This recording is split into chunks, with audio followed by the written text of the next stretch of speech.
Doctor Monika Dwivedi, assistant professor, Pandit Deendayal Upadhyay Rajkiya Mahila महाविद्यालय राजाजीपुरम से। आज के विषय की चर्चा है शोध की रूपरेखा, या जिसे आप अनुसंधान की रूपरेखा कहते हैं, जिसके अंतर्गत हम अनुसंधान क्या है, अनुसंधान की रूपरेखा क्या है, अनुसंधान की रूपरेखा के प्रकार क्या हैं, साथ ही साथ अनुसंधान की रूपरेखा का निरूपण कैसे करेंगे, इसके बारे में अध्ययन करेंगे। सबसे पहले मैं इस पूरे इकाई का परिचय देना चाहूँगी। यह BANC ब्लॉक 4 यूनिट 12 के अंतर्गत है। इसमें मैं आपको ये बताना चाहूँगी कि अनुसंधान सबसे पहले क्या है। अनुसंधान को नए ज्ञान और समझ की खोज के लिए मनुष्य की मौजूदा स्थिति की व्यवस्थित चिंता से पुनः परीक्षण, पुनः जांच के रूप में परिभाषित किया जा सकता है। निर्विज्ञानी आर्मचेयर मानव विज्ञानी के समय से एक लंबा सफर तय किया है निर्विज्ञान ने, जिसको आप मानव शास्त्र भी कह सकते हैं। और आज मानव विज्ञान क्षेत्र कार्य करके अनुसंधान करते हैं। आर्मचेयर मानव वैज्ञानिक ने क्षेत्र पे गए बिना विभिन्न स्रोतों जैसे मिशनरियों, उपनिवेशवासियों, साहसी व्यापारिक यात्रियों के द्वारा किए गए एकत्र आंकड़ों पर भरोसा करके अपना शोध किया।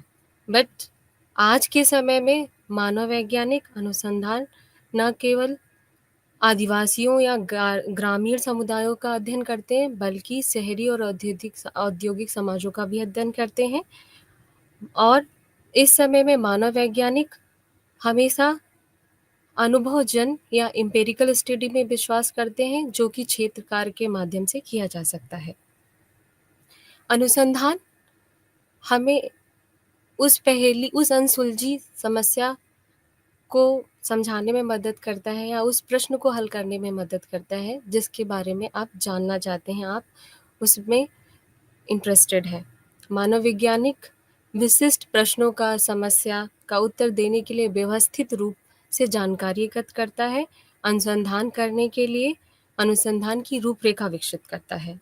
प्रत्येक अनुसंधान के लिए अलग अलग जांच की आवश्यकता होती है। अनुसंधान के प्रकार इस बात पर निर्भर करता है कि आपका अध्ययन का विषय क्या होगा, आपकी अन्वेषक कौशल क्या है, आप किस बात का जांच करना चाहते हैं, आपका उद्देश्य क्या है, आपकी तकनीकी क्या होगी, आपकी कार्य प्रणाली क्या होगी।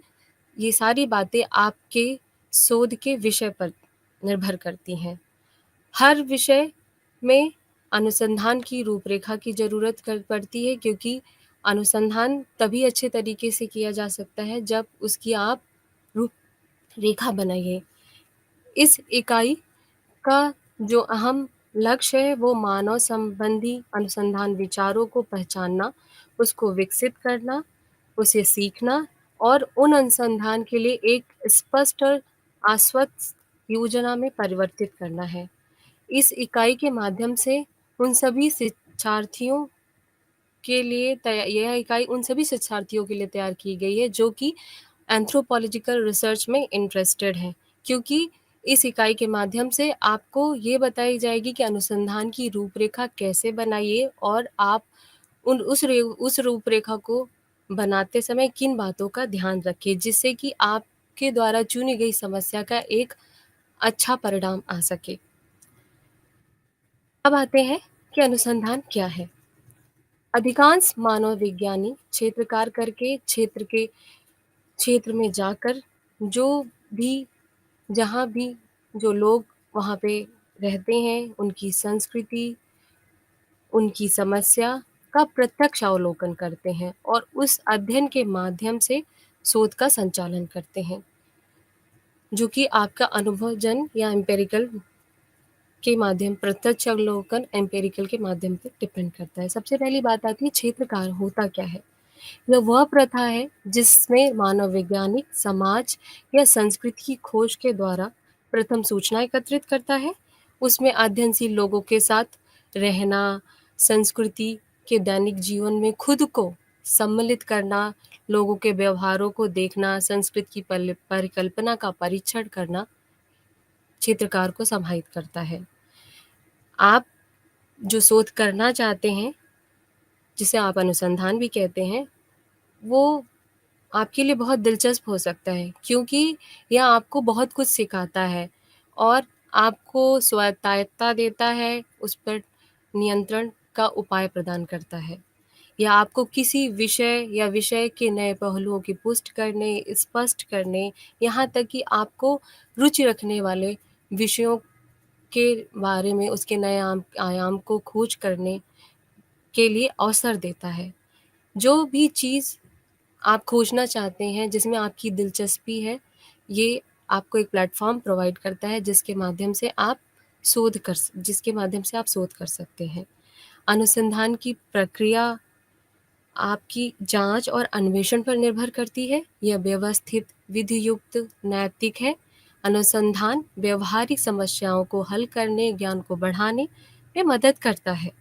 अनुसंधान को अगर समझना चाहते हैं तो उसमें कई सारे प्रश्न शामिल हैं। उदाहरण के लिए, आपकी समस्या क्या है? आप किस विषय के ऊपर या कौन-सी समाज की समस्या के ऊपर काम करना चाहते हैं? दूसरी समस्या, यह समस्या क्यों होती है? तीसरी बात आती है, समस्या कब आती है? समस्या कहाँ होती है? और समस्या को हल किस तरीके से किया जा सकता है? इन सभी प्रश्नों का उत्तर आप शोध के माध्यम से दे सकते हैं।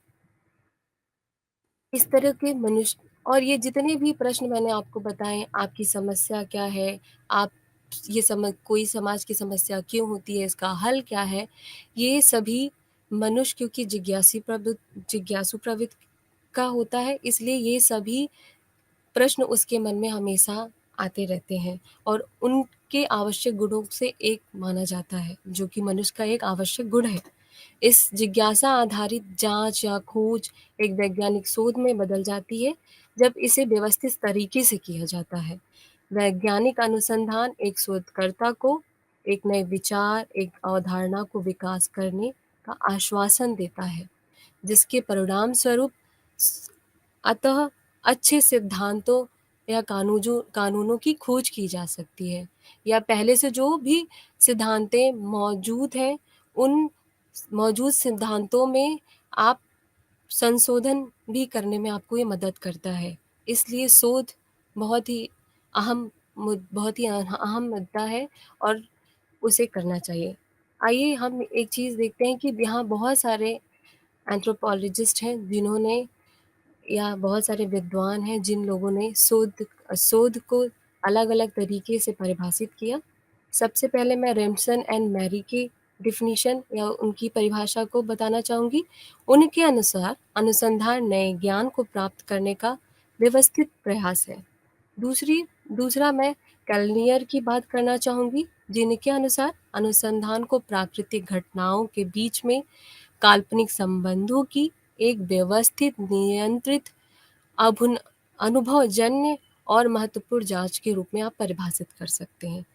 लास्ट में मैं इमोरी की परिभाषा को आपके समक्ष रखना चाहूँगी।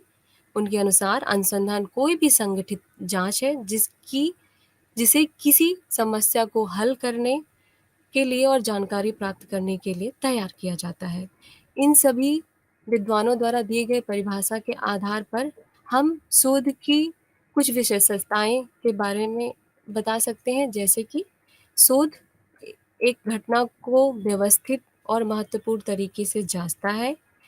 यह मुख्य रूप से वैज्ञानिक पद्धति का उपयोग करता है, जिसके माध्यम से वह घटना का व्याख्या और वर्णन करता है।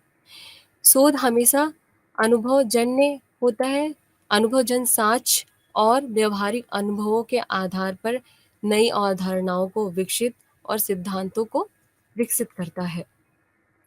शोध के माध्यम से आप अनसुलझे प्रश्नों के उत्तर खोजने में मददगार होता है और समस्याओं का सर्वोत्तम समाधान का पता लगाने की कोशिश भी करता है शोध। अध्ययन के विषय के अनुसार शोध अलग-अलग लक्ष्य, उद्देश्य होते हैं। अनुसंधान का मुख्य उद्देश्य हमेशा तथ्यपरक तथ्य का पता लगाना और जो भी लिटरेचर गैप है या जो भी छुपा हुआ है जिससे अभी तक किसी ने खोजा नहीं है, उन सारी बातों को जानना है। शोध करते समय हमेशा शोधकर्ता को ये प्रयास करना चाहिए कि अनुसंधान करने के तरीके और कौशल की क्षमता उसके पास कैसी है। उसे एक अच्छे विषय का हमेशा चयन करना चाहिए एक अच्छे शोध के लिए। साथ ही साथ विषय के अनुसार उसको उपयुक्त और विशिष्ट उपकरण, तकनीकों का उपयोग करना चाहिए। अनुसंधान में हमेशा संरचनात्मक प्रक्रियाओं का पालन करना महत्वपूर्ण है। नियमों को कार्यप्रणाली के रूप में हमेशा जाना जाना चाहिए और वैज्ञानिक अनुसंधान करने के लिए आपको उचित कार्यप्रणाली का पालन करना चाहिए। वैज्ञानिक अनुसंधान हमेशा ज्ञान उन्नति के लिए निर्देशित मानव गतिविधि के रूप में परिभाषित कर सकते हैं आप उसे। ज्ञान को अगर आप बाँटें तो 2 मोटे तौर पे आप उसको अलग-अलग प्रकार में बाँट सकते हैं।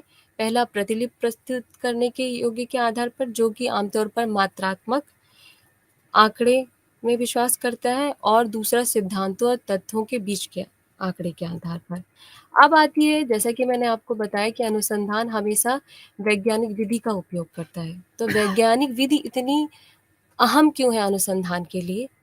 क्योंकि वैज्ञानिक विधि की कुछ महत्वपूर्ण विशेषताएँ हैं, अगर उन विशेषताओं को आप अपने शोध में समाहित करते हैं, अगर शोध को करते हैं तो आपको एक अच्छा परिणाम मिलेगा।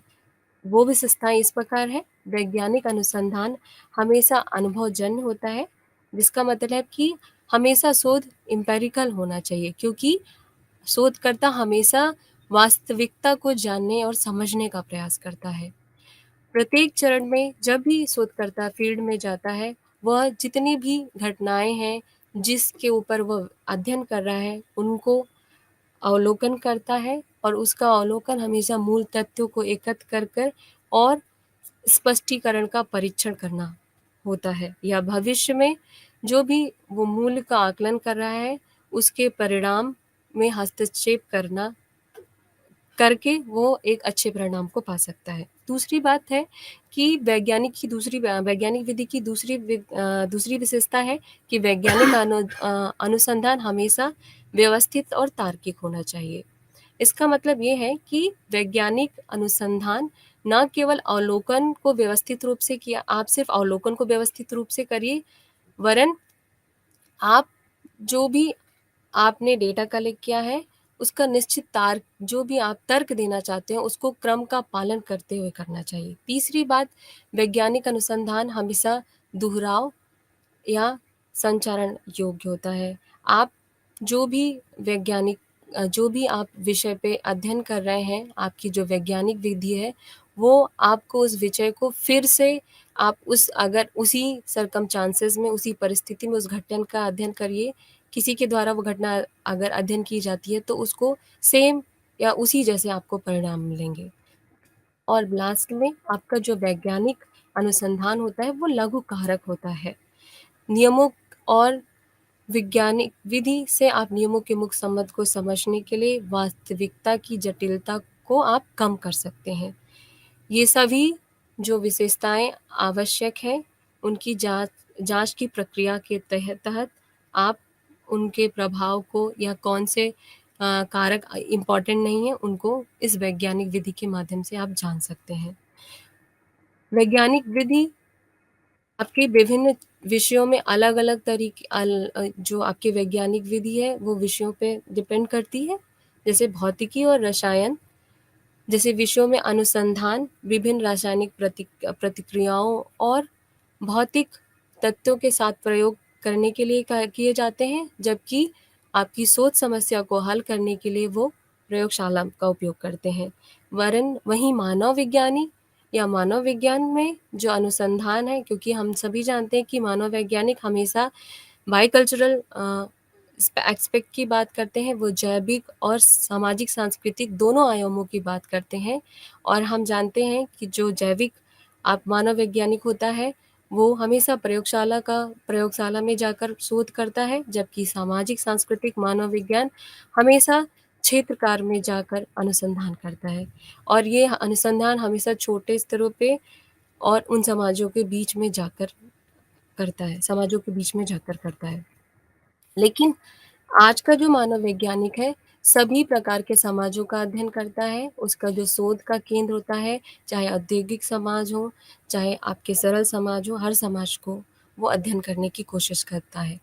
वैज्ञानिक पद्धति से अनुसंधान को व्यवस्थित तरीके से किया जा सकता है और यहाँ व्यवस्थित सब एक तार्किक अनुक्रम के बाद जांच करने के लिए अपनाई गई संगठित प्रक्रिया को संदर्भित करता है। मूल रूप से वैज्ञानिक विधि एक शोधकर्ता को आंकड़े एकत्र करने या प्राप्त करने के लिए परिकल्पना का पुनः परीक्षण करने या मौजूदा ज्ञान के नए नियमों या सिद्धांतों को विकसित करने के लिए उठाए गए कदमों का एक संग्रह के रूप में आप परिभाषित कर सकते हैं वैज्ञानिक विधि को। वैज्ञानिक विधि अगर आप शोध करना चाहते हैं तो निम्नलिखित बातों को समाहित करता है। सबसे पहले कि आपका जो शोध है वो समस्या का निरूपीकरण करें, आपके अनुसंधान की रूपरेखा कैसी होनी चाहिए, आप अवलोकन आप जाके किस तरीके से करेंगे, आपका जो डेटा कलेक्शन होगा, आंकड़ों का संग्रहण है, वो कैसा होगा। फिर उसके उपरांत आप आंकड़ों के संग्रहण के बाद उन आंकड़ों का परीक्षण करेंगे और परीक्षण वर्गीकरण के अनुसार होगा। अंततः आप विश्लेषण और विवेचन करेंगे। मनुष्य हमेशा स्वभाव से पूर्वाग्रह से मुक्त नहीं होता है, क्योंकि हमेशा जब भी आप वैज्ञानिक पद्धति की बात करते हैं तो वहाँ सब ऑब्जेक्टिविटी जिसको आप ऑब्जेक्टिविटी या वस्तुपरकता की बहुत महत्व होता है, क्योंकि हम जैसा जानते हैं कि हम लोग पूर्वाग्रह से मुक्त नहीं होते हैं।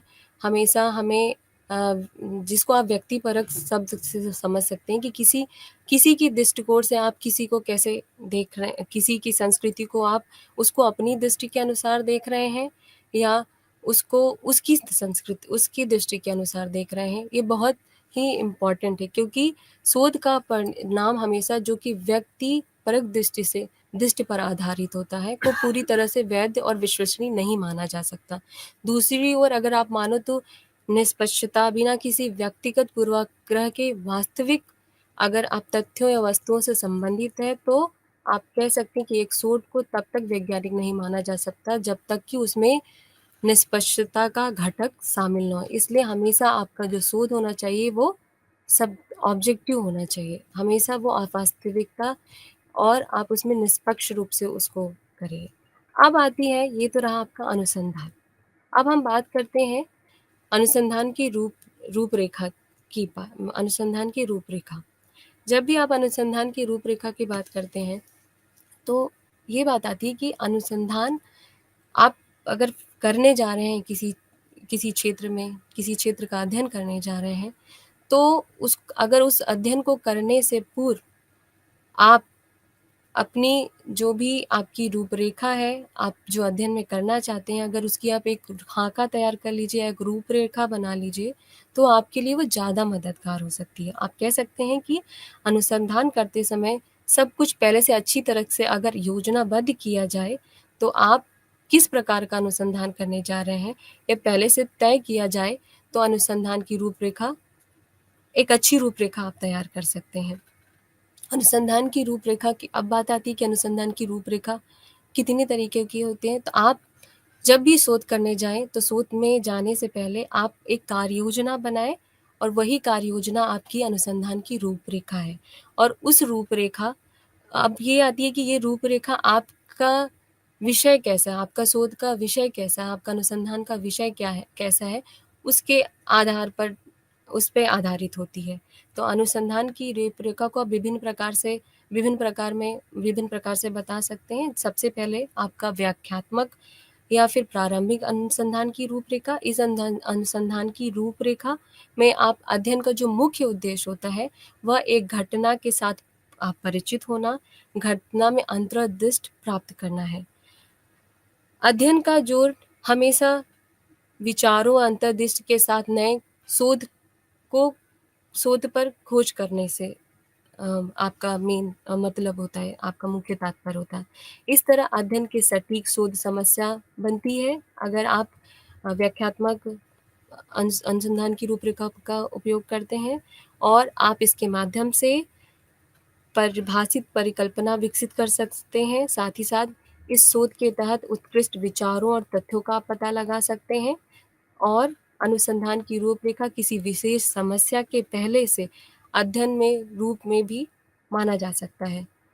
पहली बार का अध्ययन होने के नाते शोधपूर्ण अनुसंधान की रूपरेखा में अनुसंधान की परिकल्पना के साथ आप आगे बढ़ने के लिए पर्याप्त साहित्य और समझ की कमी होती है और समान तौर पर शोधपूर्ण अनुसंधान किसी भी स्थिति में सार्थक होता है जिसमें शोधकर्ता के पास अनुसंधान परियोजना के साथ आगे बढ़ने के लिए पर्याप्त समझ नहीं होती है। दूसरा प्रकार है वर्णनात्मक अनुसंधान का प्रयोग। जैसा कि ये नाम से ही आप बता सकते हैं कि अगर हम किसी संस्कृति जिसके बारे में हमें पता नहीं है, अगर हम किसी नई संस्कृति जिसके बारे में कोई साहित्य या बहुत ज़्यादा हमें इन्फॉर्मेशन नहीं है, तो अगर हम उस संस्कृति जैसे हम किसी ट्राइबल पॉपुलेशन के ऊपर पहली बार काम करने जा रहे हैं तो उनकी संस्कृति क्या है, वो समूह कौन से हैं, व्यक्ति कैसे हैं, उनका आप विस्तृत ज्ञान या विवरण प्रदान करता है वर्णनात्मक अनुसंधान। वर्णनात्मक अनुसंधान की रूपरेखा मुख्य रूप से उन क्षेत्रों में जांच करता है जहां एक शोधकर्ता एक शोध की कमी का पता है आता है। ये अध्ययन किसी विषय शोध समस्या कौन है, क्या है, कब है और कहाँ कैसे जुड़े प्रश्नों को आंकड़े एकत्र करने के माध्यम से आपको उसके बारे में आप आंकड़े एकत्रित करते हो और उसका विस्तृत जवाब आपको वर्णनात्मक अनुसंधान के माध्यम से मिल सकता है। इस रूपरेखा के तहत एक शोधकर्ता प्रासंगिक आंकड़े एकत्र करने के लिए अध्ययन के विस्तृत उद्देश्यों की रूपरेखा तैयार करता है और वर्णनात्मक अनुसंधान की रूपरेखा में हम हमेशा प्राथमिक और द्वितीयक दोनों तरह के आंकड़ों को एकत्रित करते हैं। हालांकि शोध की परिकल्पना आमतौर पर पहले से मौजूद साहित्य पुनरावलोकन पर आधारित होता है। इसको आप उदाहरण के माध्यम से इस अनुसंधान की रूपरेखा को समझ सकते हैं, जैसे कि अगर कोई मानव वैज्ञानिक अध्ययन किसी विशेष संस्कृति या समूह के बारे में विस्तृत से बताए या विस्तार से बताता है, ठीक है, लेकिन और सारे जितने भी विषय हैं जैसे आपका समाजशास्त्र है, राजनीतिक विज्ञान है, अर्थशास्त्र है, उनका जो अध्ययन होता है वो बड़े पैमाने पर समाज या आबादी वाले देशों को सर्वेक्षण के आधार पर किया जाता है। तीसरा प्रकार है निदानकारी अनुसंधान की रूपरेखा।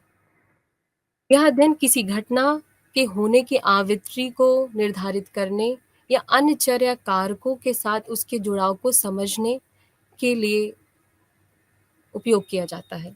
इस तरह का अध्ययन एक मौजूदा समस्या या उससे मूल प्रकृति के कारण से निपटने में मदद करता है। इस अध्ययन का मूल उद्देश्य समाज के प्रत्येक पहलू का गहन से जानकारी देता है, साथ ही साथ पूर्ण सटीक जानकारी हमें निदानकारी अनुसंधान देता है। उसके बाद अब आता है प्रायोगिक अध्ययन, जिसको आप परिकल्पना परीक्षण की अनुसंधान की रूपरेखा भी कह सकते हैं। प्रायोगिक, जिसको आप इंग्लिश में experimental anthropology, experimental research design भी कहते हैं। प्रायोगिक अध्ययन मुख्य रूप से अध्ययन के तहत किसी भी घटना के कारण और प्रभाव संबंधों को पता लगाने के लिए किए जाते हैं। मतलब आप कॉजल रिलेशनशिप देखना चाहते हैं। दूसरे शब्दों में आप इसको इस तरीके से बता सकते हैं कि प्रायोगिक अध्ययन के तहत एक शोधकर्ता संबंधित चर के बीच कारण संबंधों की परिकल्पना का परीक्षण करता है और यह आश्रित चर पर स्वतंत्र चर के प्रभाव की जांच भी करता है। साथ ही साथ जहां उपचार या हस्तक्षेप के माध्यम से स्वतंत्र चर का हेर फेर किया जा सकता है, उसको बदला जा सकता है, उसको कंट्रोल किया जा सकता है, उन हस्तक्षेपों पर आश्रित चर पर उनके प्रभावों का अवलोकन भी इस प्रायोगिक अध्ययन के अनुसंधान की रूपरेखा के माध्यम से किया जा सकता है। प्रायोगिक रूपरेखा व्यापक रूप से किसी घटना की जांच करने के लिए कई विषयों को उपयोग में करते हैं। इस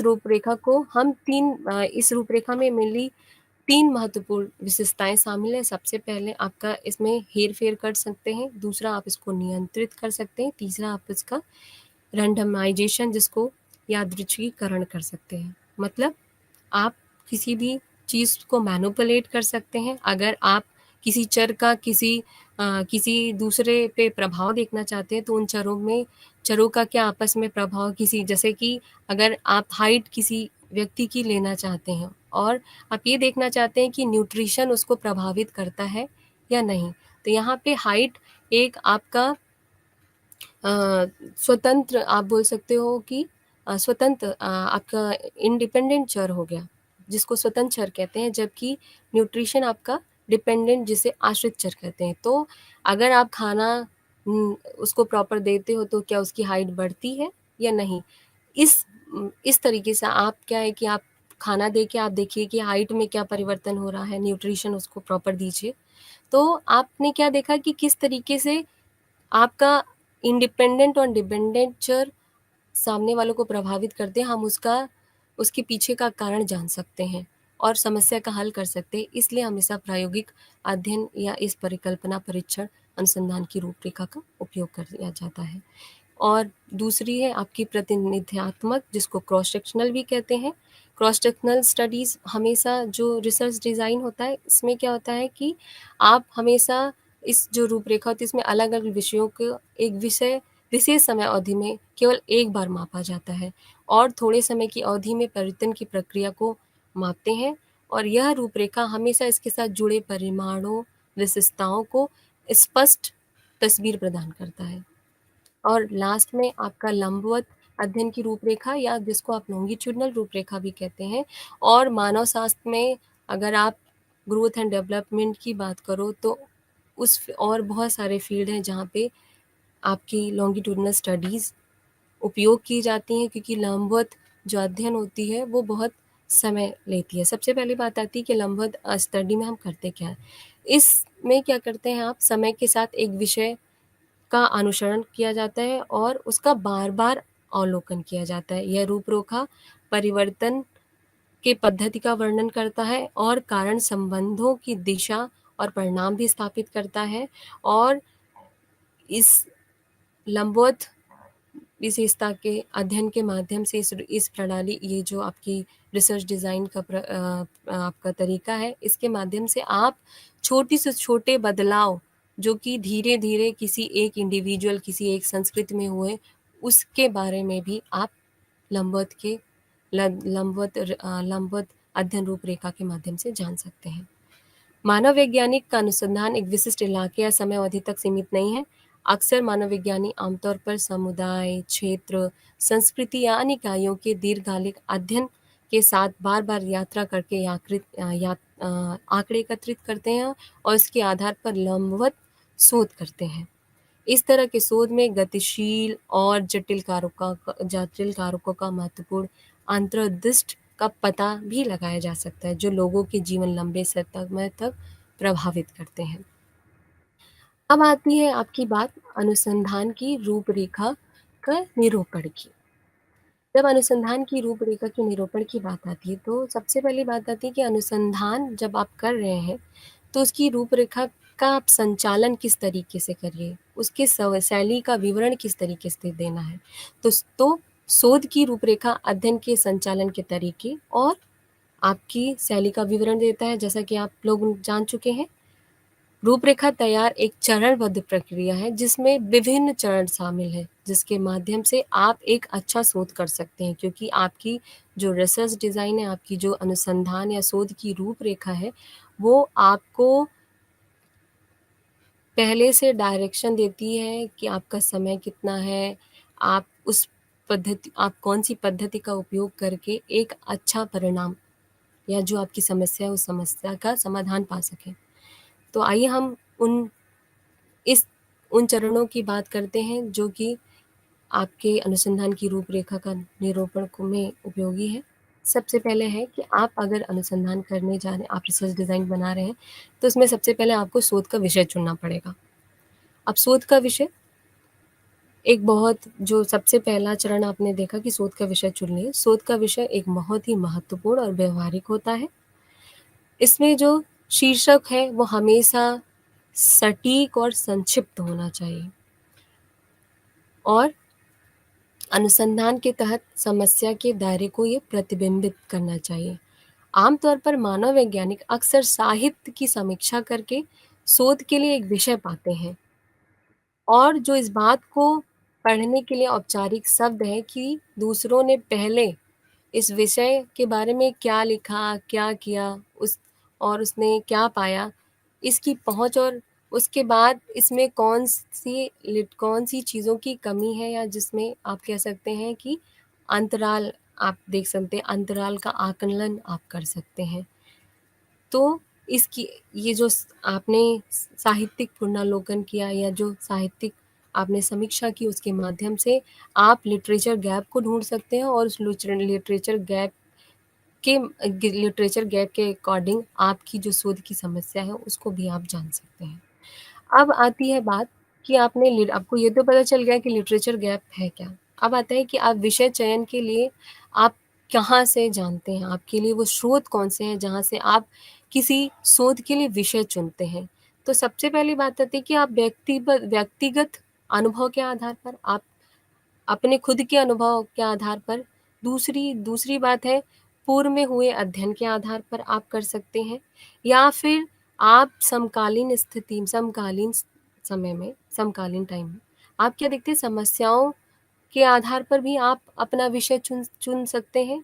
दूसरी, आप अंतः विषय परिपेक्ष के आधार पर और अभ्यासकर्ताओं के साक्षात्कार के आधार पर भी आप अनुसंधान का विषय, या आपका जो शोध का विषय है वो चुन सकते हैं। तो इस तरीके से आपका अगर किसी चीज़ में इंटरेस्ट है तो आप वहाँ से भी आप ये देख सकते हैं कि आप क्या विषय चुनें। तो अब दूसरा स्टेप आता है, या दूसरा चरण आता है अनुसंधान समस्या की पहचान। जब आपने पहले अनुसंधान का विषय चुन लिया, अब आता है कि आप अनुसंधान की समस्या। अध्ययन के तहत विषय के सभी ज्ञान के संचय के बाद आप क्या करते हैं, अनुसंधान की समस्या को आप स्पष्ट और सटीक तरीके से आप बता सकते हैं। फिर समस्या का आपको विवरण में संक्षेप में समस्या के विवरण में आपको उसको संक्षेप में समस्या का विश्लेषण और उसकी प्रासंगिकता क्या है उसको भी बताना पड़ेगा। और आप अनुसंधान की समस्या की पहचान में क्या करते हैं, इस अध्ययन को करने के लिए आप बिल्कुल एक तर्क देते हैं कि मौजूदा साहित्य की समीक्षा की जाती है, और आप उस अंतर को सामने लाते हैं जो कि आपने शोध समीक्षा के दौरान पाया। साथ ही साथ आप शोध की समस्या की पहचान हमेशा, आप देख सकते हैं कि जब भी आप शोध समस्या को चुनना चाहते हैं तो हमेशा आपको ये थोड़ा उबाऊ सा लगता है, क्योंकि ये बहुत जटिल प्रक्रिया है, और ये पूरी तरीके से शोधकर्ता के ओर से उसके लिए उस समस्या को चुनने के लिए कितना समय दिया जा रहा है, कैसे प्रयास किया जा रहा है, और उस शोध समस्या को समझने के लिए वो कितना प्रतिबद्ध है, इस बात पर निर्भर करता है। इसलिए आप इसको कह सकते हैं कि शोध समस्या चुनना एक बहुत उबाऊ एक चरण है। लेकिन आप अगर आप जो भी नियोजित किए जाने वाले शोध कथन का प्रकार मुख्य रूप से शोधकर्ता की प्राथमिक समस्या की प्रकृति पर ही निर्भर करता है। समस्या को कुछ कथन के रूप में, प्रश्नों के रूप में आप प्रस्तुत करने के रूप में आप स्वरूपित अपने मन में पहले किया जा सकता है। फिर उसके बाद मूल रूप से अनुसंधान समस्या को आप 3 सूत्रों से उत्पन्न कर सकते हैं, कि आपने अभी तक देखा कि हमने लिटरेचर गैप क्या है, हमने विषय के उदाहरण, आपने आपकी समस्या क्या है उसका विवरण दिया है। अब क्या है कि आप अनुसंधान की समस्या 3 स्रोतों से मिल सकती हैं। सबसे पहले कि आप समकालीन रुचि क्या है आपकी, दूसरी आप खुद किस में इंटरेस्टेड हैं, आपकी रुचि किस चीज़ में है, दूसरा कि आपने जो लिटरेचर गैप पाया उसके अकॉर्डिंग आपकी समस्या को आप परिभाषित कर सकते हैं, उसका विश्लेषण कर सकते हैं। जैसा कि मैंने पहले ही बताया कि समस्या के विवरण को आप का संक्षेप में आप उसका विश्लेषण और प्रासंगिकता आपको इसके अंतर्गत बताना है। तीसरा चरण आता है आपका अध्ययन का महत्व। आपने अभी तक क्या किया कि आपने विषय चुन लिया, आपने समस्या भी डिफाइन कर ली कि आप किस समस्या में, मतलब जो भी प्रेजेंट टाइम में जो भी चीज़ें चल रही हैं, अगर उसमें समकालीन जो भी अध्ययन चल रहा है किसी टॉपिक पे या किसी चीज़ पे, तो आप उसमें इंटरेस्ट, आप उसके हिसाब से भी अपना विषय आपने चुन लिया, आपने समस्या का चयन कर लिया। अब है कि जो आपने चयन किया है, वो आप जो अध्ययन करने जा रहे हैं उसका महत्व क्या है? अगर आप कर रहे हैं तो शोध समस्या की पहचान करने के बाद हमेशा शोधकर्ता को अध्ययन के महत्व पर ध्यान अवश्य देना चाहिए और अनुसंधान की रूपरेखा में अध्ययन के उद्देश्य को भी बताना चाहिए। शोधकर्ता को अध्ययन के अच्छे और मूल पहलू को हमेशा उजागर करना चाहिए अपने अध्ययन के महत्व में, और यह बताना चाहिए कि मौजूदा सांस्कृतिक, सैद्धांतिक और जो भी ज्ञान है उसमें क्या नया आप ऐड कर रहे हैं, क्या नया शोध दे रहे हैं, नया शोध का ज्ञान उसमें आप जोड़ रहे हैं। इस चीज़ को आपको अध्ययन के महत्व में आपकी जो अनुसंधान की आपका जो ये निरूपण है उसके अंतर्गत आप बताएँगे। अब उसके बाद आती है साहित्य की समीक्षा। साहित्य की समीक्षा को साहित्यिक पुनर्लोकन भी कहते हैं, जैसा मैं पहले भी बोली हूँ।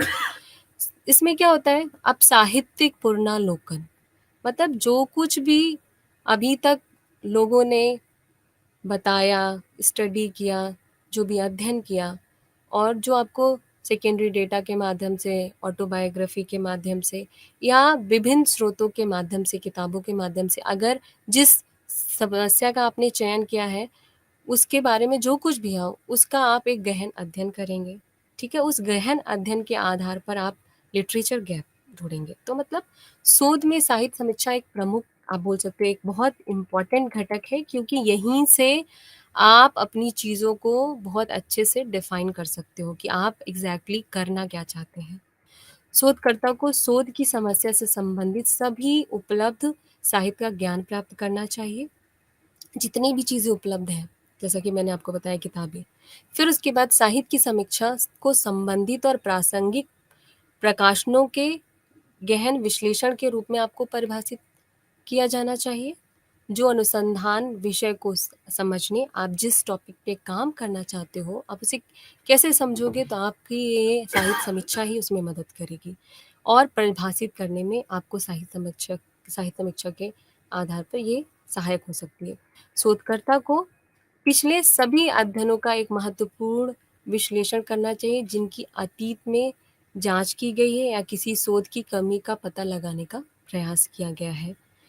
और साहित्य समीक्षा क्या करता है, ये कहाँ से आप इसको एकत्रित, सबसे इसके जो सोर्स है, इसका जो स्रोत है वो क्या है, पुस्तकालय है या प्रलेखन केंद्र हो सकते हैं, जहाँ पुस्तकें और विभिन्न जो आपके संदर्भ पत्र होते हैं वो सूचीबद्ध तरीके से आपको मिल जाएंगे लाइब्रेरी में। आजकल आप क्या देखते हैं कि पुस्तकालय कंप्यूटरकृत हो गए हैं और आप अधिकांश संसाधन बहुत आसानी से आपको ऑनलाइन भी उपलब्ध है। आप किसी आर्टिकल को, किसी जर्नल को अगर आपकी यूनिवर्सिटी के द्वारा या फिर आप उसको आप गूगल स्कॉलर पे या स्कोपस पे, पबमेड पे बहुत सारे प्लेटफॉर्म हैं जहाँ से आप अपने शोध से विषय जुड़े हुए विषय के बारे में अध्ययन कर सकते हैं। आज क्योंकि आज इंटरनेट, आज कोई भी मतलब कोई भी जो भी मटेरियल आपको अपने शोध से रिलेटेड जो इसके बारे में पढ़ना है, वो सारी चीज़ें आपको इंटरनेट पे, इंटरनेट संसाधनों का उपयोग करके की जा सकती हैं और साहित्य को खोज करना बहुत आसान हो गया है। इस तथ्य से साहित्य समीक्षा की आवश्यकता है कि एक शोधकर्ता शायद ही किसी विशेष समस्या की रुचि विकसित करने वाला पहला व्यक्ति नहीं है और इसीलिए उसे पुस्तकालय में कुछ समय बिताने की ज़रूरत होती है। तो आप भी समय बिताइए और क्या करिए, और जो यह समीक्षा आप करते हैं, अतीत में विषय और तरीकों को दूसरे ने क्यों उपयोग किया, कौन सी तकनीकी उपयोग की और उससे क्या निष्कर्ष निकाला, इन सब के बारे में आपको पता चलता है। वैसे मार्शल और रॉसमैन के अनुसार जो साहित्य समीक्षा होती है उसके 4 उद्देश्य होते हैं। सबसे पहला है, यह समान सूत्र प्रश्न के पीछे अंतर्निहित धारणाओं को प्रदर्शित करता है। उसके बाद और क्या करता है यह? दूसरी चीज़ यह बताता है कि शोधकर्ता संबंधित शोध और अध्ययन के आसपास के बौद्धिक परंपराओं के बारे में पूरी तरह से जानकार है। यह और साथ ही साथ यह भी दर्शाता है कि शोधकर्ता पिछले शोध में कुछ अंतरों की पहचान की है और प्रस्तावित अध्ययन एक प्रदर्शन की आवश्यकता को पूरा करेगा, जो कि आप अपने शोध में करते हैं। वो जो लिटरेचर गैप है, वो ढूँढते हैं इस साहित्य पुनर्लोकन से, जिसको आप करने जा रहे हैं। ऐसा भी हो। और चौथी बात होती है, उन सभी सवालों और संबंधित अस्थायी परिकल्पनाओं को परिष्कृत और परिभाषित करता है। और क्या करता है ये जितनी भी चीज़ें हैं, जो बड़ी अनुभवजन परंपराओं में इन प्रश्नों को सन्निहित करता है, जितनी भी चीज़ें मैंने आपने देखी शोध के लिए, शोध समीक्षा के लिए या साहित्य समीक्षा के लिए। तो इस तरीके से आपने देखा कि साहित्य समीक्षा कहीं न कहीं आपको एक आप जो करने जा रहे हैं, ऐसा तो नहीं है पहले से किसी ने कर चुका है, कोई कर चुका है उस विषय पे काम। तो आप साहित्य समीक्षा या फिर उसने अगर किया है तो कौन-कौन से तत्वों, किन-किन अ, विषयों या किन-किन पैरामीटर्स को उपयोग किया, कौन-सी तकनीक उपयोग की और उसका क्या निष्कर्ष आया, सब के बारे में आपको इस साहित्य समीक्षा के बारे में पता चलता है। और आप जो उसने नहीं किया है या आपको पुनः उसका परीक्षण करना चाहते हो या कुछ नया सिद्धांत डेवलप करना चाहते हो, तो ये साहित्य पुनर्लोकन जो है या साहित्य समीक्षा आपको बहुत ही आप आपको ये मदद करता है। अब आता है उसके बाद क्या आता है, शोध का दायरा। शोधकर्ता को उपलब्ध संसाधनों, धन, नमूना, आकार और सुविधा के आधार पर अध्ययन के दायरे का निर्धारण करना चाहिए।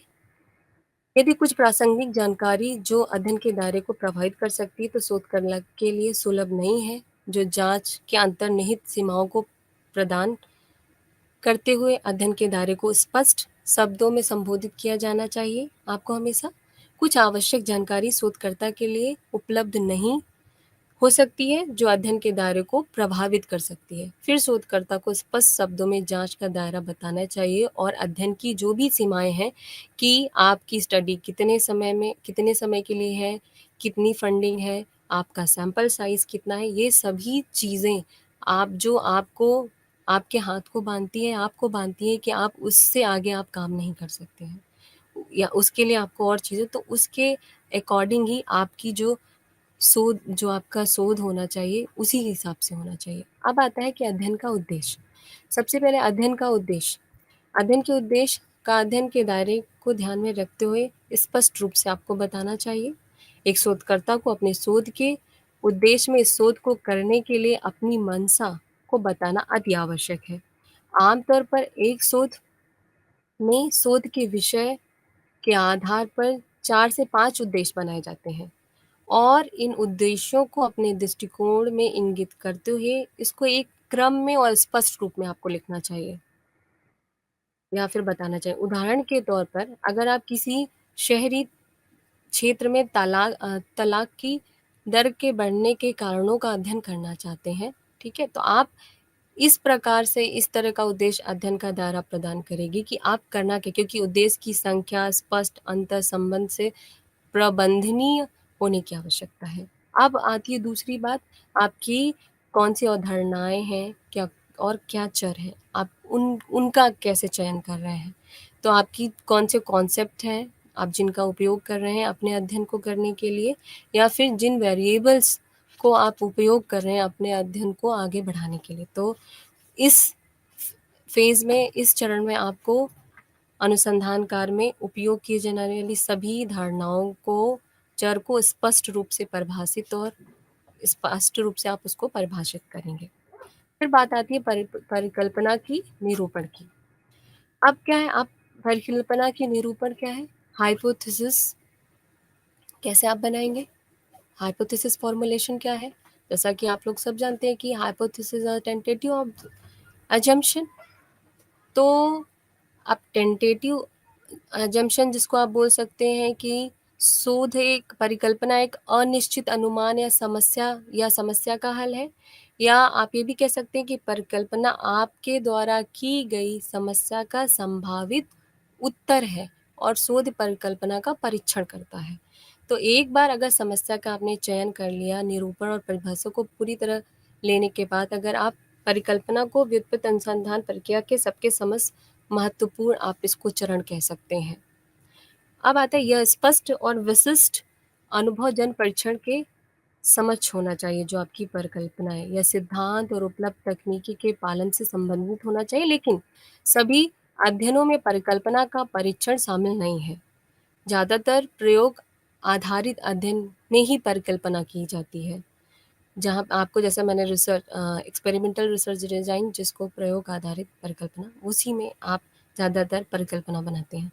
परिकल्पना एक शोधकर्ता को अध्ययन के दायरे को निर्धारित करने में मदद करती है। हालांकि कई मानव शास्त्री उन्मुख शोध प्रकृति में खोजपूर्ण होते हैं। मतलब कि जैसा मैंने आपको बताया, व्याख्यात्मक या एक्सप्लोरेटरी जो रिसर्च होते हैं, ज़्यादातर मानव शास्त्री जो रिसर्च होते हैं वो एक्सप्लोरेटरी होते हैं। तो आपने देखा कि आपका जो शोध का आपने जो समस्या, जो उद्देश्य था, उसके अकॉर्डिंग आपकी हाइपोथेसिस बनना, आपने एक टेंटेटिव एक अजम्पशन या एक स्टेटमेंट बनाया कि वो सही है गलत है। ये आप परिकल्पना वाले फेज में, चरण में आप उसका बारे में आप उसको लिखेंगे, उसको परिभाषित करेंगे और अपने अध्ययन के अंत में उसको बताएंगे कि ऐसा आपको मिला या नहीं जो आप परीक्षण करना चाहते हैं। अब आता है प्रतिदर्श और नमूने का चयन। नमूने का चयन, प्रतिदर्श जिसका मतलब होता है सैम्पलिंग। अब आप सैंपल कैसे सेलेक्ट करेंगे? आपने अपनी और कौन से कॉन्सेप्ट्स यूज़ कर रहे हैं, क्या वेरिएबल्स, आपके चर कौन से हैं, ठीक है, आपने क्या हाइपोथेसिस बनाई, इसके बारे में आपने अपने अनुसंधान की रूपरेखा में उसको डिस्क्राइब कर दिया। अब आप आते हैं कि अब सैंपल कैसे सेलेक्ट करेंगे, कितना सैंपल सेलेक्ट करना है, ये भी एक बहुत ही अहम चरण है, ठीक है। तो नमूनाकरण एक समूह या आबादी से नमूने के चयन की एक प्रक्रिया है। अगर आप किसी पॉपुलेशन से, जो कि कुछ लोगों को, जो कि वो पूरे पॉपुलेशन को रिप्रेजेंट करते हैं, उनका चयन करते हैं, जो चयन करेंगे एक यूनिट, एक सबसेट उस पॉपुलेशन से आप, क्योंकि हर एक बड़े पॉपुलेशन को स्टडी करना पॉसिबल नहीं है, तो उन ऐसे सारे गुण जो उन जिन लोगों को आप चुन रहे हैं उनमें उपलब्ध हो, तो वो आपको एक तरीके से आप उसको सैंपल कह सकते हैं। और ये नमूना आबादी के परिणाम का अनुमान लगाने या और भविष्यवाणी करने और साथ ही साथ जानकारी के अज्ञात टुकड़ों को पता लगाने के लिए नींव बनाते हैं। एक नमूना आपके शोध कार्य में शामिल आबादी की उप इकाई है। आप इस तरीके से इसको परिभाषित कर सकते हैं। इस खंड में उपयोग किए गए नमूने के प्रकार, नमूने के आकार, अध्ययन की रूपरेखा में उपयोग किए गए नमूनों, आबादी के प्रतिनिधि के खाते का विवरण शामिल है। इस तरीके से आप इसको समझ सकते हैं। यदि आप अध्ययन के नमूने पर आधारित है, तो आपको ब्रह्मांड से एक नमूना चुनना होगा। और नमूने कई तरीके से किए जा सकते हैं, जैसे कि यादृच्छिक नमूनाकरण, समूह नमूनाकरण। अब दूसरी बात आती है कि आंकड़ा संग्रह का तरीका क्या है। जितने भी मानव शास्त्री होते हैं वो मात्रात्मक और गुणात्मक, जिसको क्वांटिटेटिव एंड क्वालिटेटिव दोनों प्रकार के आंकड़े एकत्रित करते हैं। मात्रात्मक आंकड़े का मतलब होता है क्वांटिटेटिव। संख्या संबंधी जानकारी, जैसे कि घरेलू जनगणना या जनसंख्या के संबंध में भूमि की यात्रा, विशेष स्वास्थ्य समस्या वाले लोगों की संख्या और वृद्धि, रक्त समूहों के लिए जैविक आंकड़े, ये आपके मात्रात्मक आंकड़े के एग्जाम्पल हैं। इस तरीके की चीज़ों को भी आप इकट्ठा करते हैं, तो वो किसको शो करेंगे? मात्रात्मक आंकड़े के प्रकार को। दूसरा, आप क्या करते हैं कि गुणात्मक आंकड़े को भी आप लेंगे, जिसको क्वालिटेटिव कहते हैं, जैसे कि गैर सूचनात्मक जानकारी, जैसे आप बोल सकते हो कि संस्कृति, लोगों की परंपराओं, मान्यताओं, उनके रीति-रिवाज, उनके दृष्टिकोण क्या हैं, उनकी मिथक क्या है, उनकी भाषा शैली कैसी है, का घटनाओं में फिल्मांकन का वर्णनात्मक आंकड़े, ये सभी आपके गुणात्मक। तो आंकड़ा संग्रहण में कि आप किस तरीके का आंकड़ा को संग्रहित कर रहे हैं, ये इम्पोर्टेंट फेज है। शोधकर्ता को पहले से ही आंकड़ा संग्रहण की विधि को अच्छी तरह से समझ लेना चाहिए कि वो कैसे आंकड़ा, किस तरीके के आंकड़े उसे मतलब कि कलेक्ट करना है, उसका संग्रहण करना है। अध्ययन में इसकी आवश्यकता और प्रासंगिकता को भी आपको स्पष्ट करना चाहिए। हमेशा मानव वैज्ञानिक अनुसंधान, मानव विज्ञान आंकड़ा संग्रहण के लिए विभिन्न तरीकों, उपकरणों जैसा और तकनीकी, जैसा कि आप पिछली इकाई में पढ़ चुके हैं कि मानव वैज्ञानिक अलग-अलग तकनीक का उपयोग करते हैं अपने विषय के अनुसार।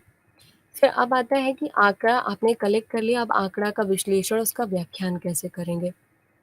तो अनुसंधान प्रक्रिया के दौरान मानव विज्ञान में मानव वैज्ञानिक कई रूपों में आंकड़ों को एक बड़ी मात्रा में एकत्रित करते हैं और उसका आंकड़ा का संग्रह समाप्त होने के बाद आंकड़ा विश्लेषण और व्याख्या की प्रक्रिया शुरू करते हैं।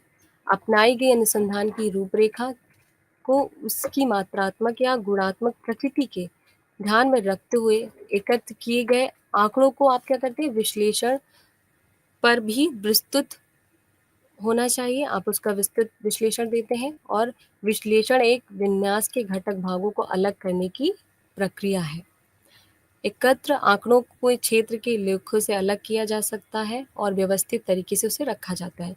पहले कौन सी जानकारी डालनी है और कौन सी जानकारी आपको रखनी है, कौन सी जानकारी आपको आखिरी में डालनी है, इसका पता अनुसंधानकर्ता के द्वारा लगाया जाता है ड्यूरिंग आपका एनालिसिस।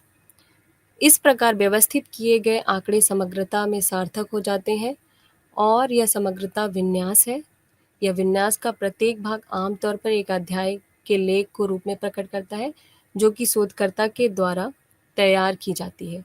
प्रत्येक भाग समस्या के एक विशिष्ट पहलू से संबंधित है। यदि लेख के माध्यम से जानने के बाद प्राप्त होने वाले संपूर्ण चित्र को एक विन्यास माना जाता है, तो हर अध्याय के माध्यम से जानने से जो भी प्राप्त आपको हुआ है, वह विन्यास एक घटक का हिस्सा हो सकता है। इसे दूसरे तरीके से भी रखने के लिए आप शोधकर्ता हमेशा समग्रता को घटक के भाव को अलग रखता है और उन्हें अमिट तरीके से प्रस्तुत करता है। एक-एक महत्वपूर्ण कदम और इसी तरीके से पूरा करना चाहिए। अब आता है कि आंकड़ों का आप विश्लेषण कैसे करते हैं? विश्लेषण की पूरी तरह से आपको क्योंकि आप विश्लेषण करें तो आपको एकाग्रता की बहुत आवश्यकता होती है, क्योंकि आपका एक उचित रिपोर्ट बने आप तो आपको क्या करना पड़ेगा, पहचान या कोड देना होगा। कच्चे आंकड़ों को एक कागज पर स्थानांतरित करने की आवश्यकता होती है, जहाँ पर विभिन्न सांख्यिकी तकनीकों के माध्यम का उपयोग करते हैं और आप क्या करते हैं कि व्यक्तिगत लेख, साक्षात्कार और मामले के अध्ययन के माध्यम से प्राप्त जानकारी का आप उपयोग लेख में सहायक साक्ष्य प्रदान करने में भी किया जा सकता है। विश्लेषण से यही अभिप्राय है कि आंकड़े के विश्लेषण के विभिन्न तरीकों का उपयोग गुणात्मक और मात्रात्मक तरीकों दोनों से होना चाहिए और मात्रात्मक जो आंकड़े का जो विश्लेषण करने के लिए शोधकर्ता कंप्यूटर प्रतिमान का उपयोग करके परिष्कृत सांख्यिकी तकनीकों का उपयोग करता है और विचारों और अध्ययन का उपयोग करता है और गुणात्मक आंकड़ों के लिए विश्लेषण करने के लिए मानव वैज्ञानिक अपने स्वयं के विचारों और अध्ययन किए जा रहे लोगों के बीच में अंतर को समझकर उसका विश्लेषण करता है। अब आती है बात आपकी अध्यायीकरण की। अब क्या है कि आपने पहले विश्लेषण कर लिया कि आपके जो भी क्वालिटेटिव और क्वांटिटेटिव डेटा थे, जो भी आपके मात्रात्मक और गुणात्मक डेटा थे, उनको आपने पहले किसी भी स्टैटिस्टिकल मेथड के माध्यम से, जैसे क्वालिटेटिव डेटा है तो उसमें आपको क्या निकालना है, उसके माध्यम से आपने एक स्पेसिफिक टूल का या स्पेसिफिक स्टैटिस्टिकल मॉडल का आपने उपयोग करके उसको आपने वो किया और साथ ही साथ आप उस एनालिसिस करने के बाद उसका इंटरप्रिटेशन भी आपने किया। जैसे कि आपको मैंने बताया कि जब भी गुणात्मक की बात आती है तो आपने क्या वहाँ देखा और आपका क्या, दोनों का आप उसको और क्या पहले हो चुकी हैं स्टडी, उनके माध्यम से आप उसको एक्सप्रेस आपने किया। अब आता है कि आपने जब एनालिसिस कर लिया तो एक बहुत इम्पोर्टेंट चीज़ है अध्यायीकरण, जिसको चैप्टराइजेशन कहता है। एक शोधकर्ता को प्रत्येक अध्याय के उद्देश्य के साथ अध्यायकरण की योजना को स्पष्ट रूप से रेखांकित करना चाहिए। अध्याय योजना या अध्यायीकरण रिपोर्ट लिखने के लिए अस्थायी योजना आपको प्रदान करता है। यह अभ्यास आपको अपने शोध प्रबंधन को सुचारू रूप से और व्यवस्थित तरीके से पूरा करने में सहायक होता है। अब आता है समय का लेखा जोखा। आपको ये जितनी चीज़ें रिसर्च के प्रश्न को हल करने के लिए करनी है, उसको आप कितने समय में करेंगे? तो अनुसंधान की आपकी जो रूपरेखा है, उसके प्रत्येक चरण के लिए आवश्यक कितने समय में आप डेटा कलेक्शन करेंगे, कितने टाइम में आप डेटा इंटरप्रिटेशन करेंगे, कितने समय में आप अपने चैप्टर्स को लिखेंगे, इसको आप एक टेंटेटिव आप अपना समय का लेखा-जोखा बनाते हैं, तो आप कुल कितनी अवधि के दौरान आपका कौन-सा हिस्सा रिसर्च का कितने दिन में होगा, इसके अंतर्गत समाहित होगा। अब आता है कि संदर्भ, जो कि बहुत ही महत्वपूर्ण है। शोध की अगर आप बात करते हो तो संदर्भ बहुत ही इम्पोर्टेंट है। आपको उन सभी सूचनाओं के स्रोतों का हवाला देना होगा जो आपके पहले शोध में नहीं थे। जो भी सामग्री महत्वपूर्ण और प्रासंगिक है, जिसके सभी विचार किया जाना चाहिए और शोध निबंध में शामिल किया जाना चाहिए। यह कहने की ज़रूरत नहीं है कि कुछ ही महत्वपूर्ण उसे नज़रअंदाज कर दो। आप जो भी सूचनाएँ जहाँ से भी आपने एकत्रित की हैं, उन सूचनाओं का आप अपने रिसर्च के दौरान उसका उल्लेख करेंगे। संदर्भ आपकी संदर्भ सूची, साथ ही साथ इसमें संदर्भ सूची में आप लेखक का नाम, उसका वर्णाक्रम में होना चाहिए और लेखक द्वारा किए गए स्रोतों को कालक्रमिक रूप में आपको व्यवस्थित करना चाहिए और एक ही वर्ष में अगर लेखक द्वारा एक से अधिक प्रकाशन किए गए तो उसमें आप ए, बी आदि के रूप में उसको निर्दिष्ट कर सकते हैं। अब आता है एट लास्ट रिपोर्ट राइटिंग। तो ये भी बड़ा इम्पोर्टेंट फ़ेज़ है क्योंकि आपने क्या देखा कि इस टाइम में आपने लेखन जो भी आपने किया, जो जितना चीज़ में आपने किया उसको लिखना बहुत ही स्पष्ट और तार्किक रूप से सुसंगत होना चाहिए, जिस तरीके से आप उसकी रिपोर्टिंग कर रहे हैं। एक शोधकर्ता को एक शोध रिपोर्ट लिखते समय बेहद सावधानी बरतनी चाहिए और वह चाहे तो शोध लेख, विशेष लेख या एक पत्रिका लेख हो, लेखन प्रक्रिया आपकी बहुत इम्पोर्टेंट है क्योंकि आप चीज़ों को किस हिसाब से लिखते हैं, आप तो इसमें क्या है कि आपके पास ऐसा नहीं है कि आप सबसे लास्ट में अपने सारे चैप्टर्स को एक साथ लिखिए।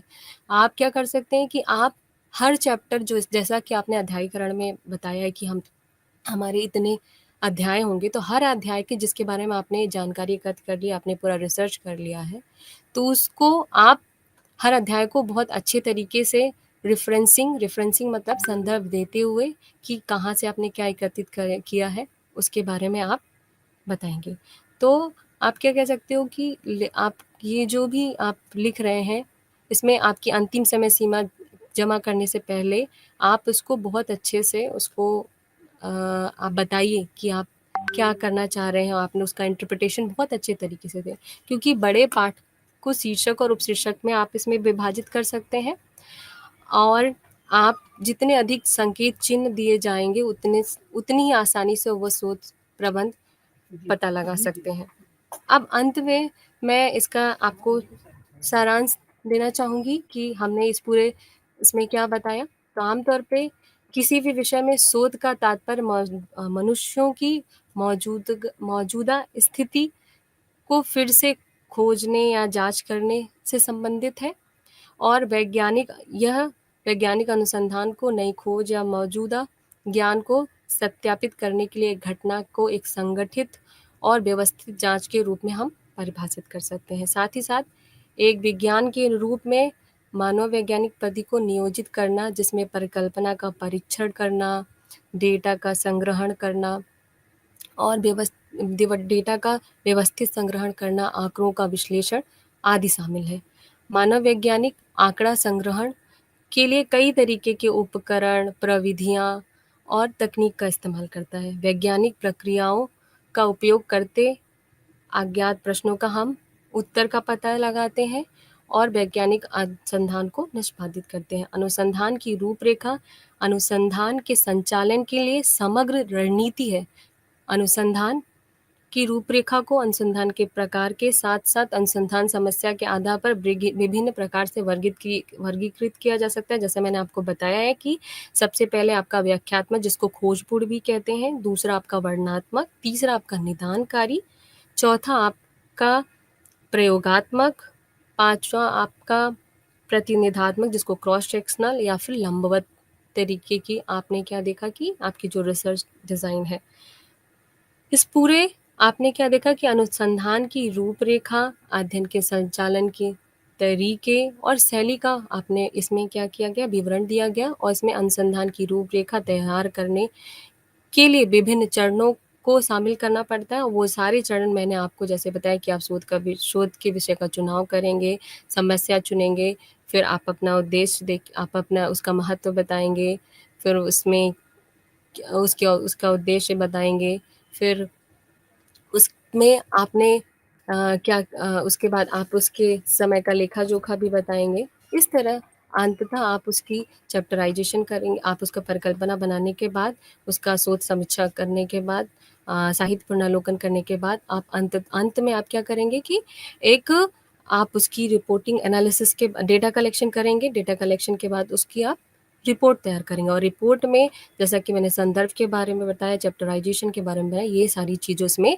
समाहित होनी चाहिए। तो इस पूरे जो मेरा ये विषय था, ये जो मेरा आज का टॉपिक था, इसके माध्यम से हम आपको ये बताना चाह रहे थे कि एक अच्छे रिसर्च को करने के लिए सबसे पहले उसकी एक रूपरेखा तैयार करिए और रूपरेखा आपके किस विषय पे आप काम कर चलना चाहते हो, उस पे डिपेंड करती है।